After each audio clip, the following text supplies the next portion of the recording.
Alors bonjour à tous, aujourd'hui on va parler juste du vecteur accélération qui est la suite entre guillemets d'une première vidéo que j'ai faite sur le vecteur vitesse initial, le vecteur vitesse tout court d'ailleurs.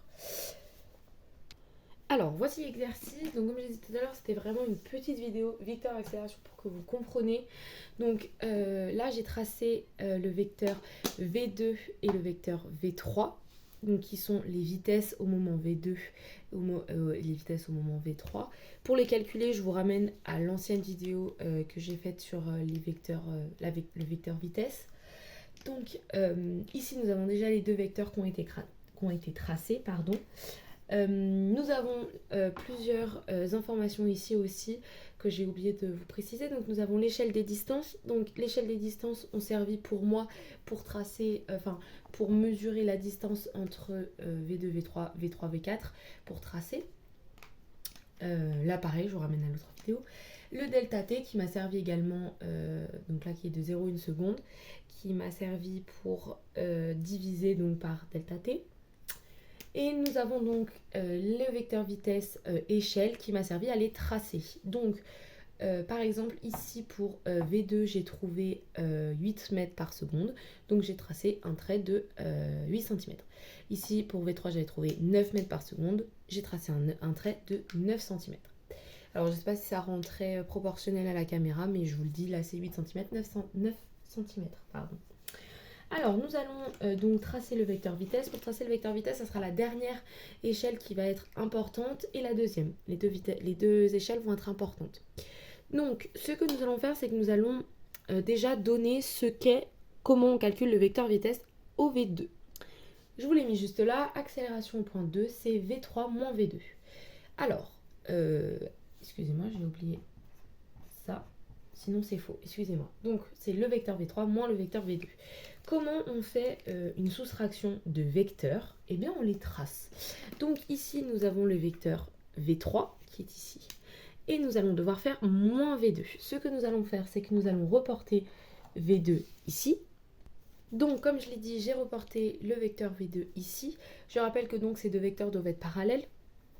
Et vu que c'est moins, la flèche va dans l'autre sens. Là, nous avons donc tracé le vecteur moins V2. Donc voilà, nous avons notre première construction faite. Maintenant, ce qu'il faut faire, c'est qu'on va relier le point 3 avec la fin, avec la flèche du vecteur moins V2.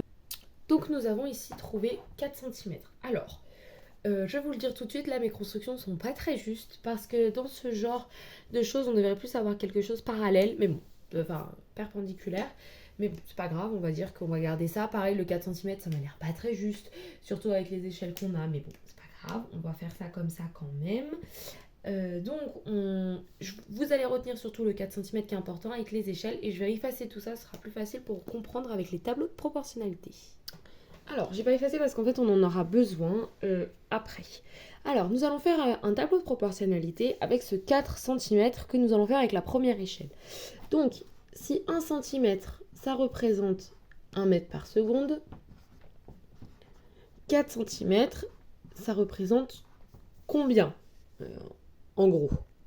Eh bien ça représente 4 mètres par seconde. Hop, quand je vous dis que ça va être faux, c'est que ça va être faux parce que là, 4 c'est juste énorme. Mais bon, on va dire ça comme ça. Donc 4 mètres par seconde. Ici nous avons des secondes moins 1.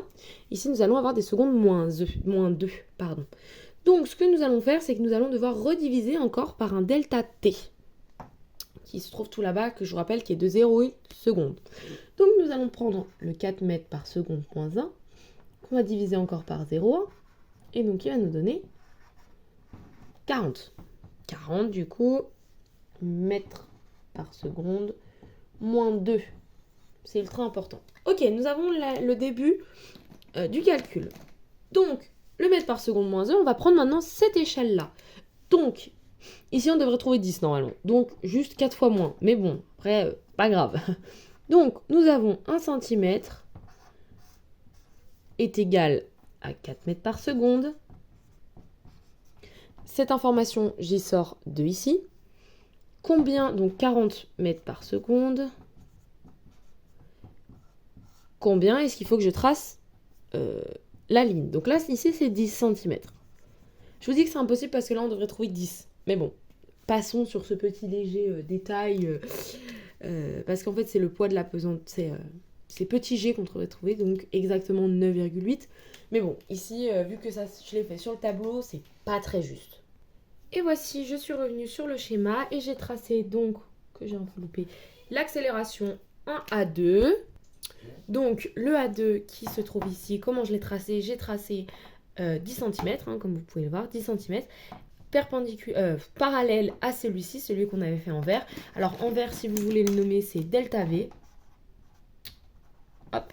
Ici, dans la formule qu'on a fait tout à l'heure, vous pouvez mettre delta V si vous voulez pour le 4 cm qui est ici. Là, à la place de 4, vous pouvez mettre delta V si ça vous fait plaisir, si vous voulez l'écrire. Et donc là, nous avons notre vecteur accélération qui a été construit à l'échelle demandée, qui est totalement impossible, mais ça, on repasse comme je vous l'ai dit tout à l'heure. Et nous avons le vecteur accélération. Donc j'espère que ça a pu vous aider. Et si jamais vous avez eu du mal déjà à tracer les premiers vecteurs, je vous laisse aller regarder la première vidéo que j'ai fait sur les vecteurs vitesse. Voilà.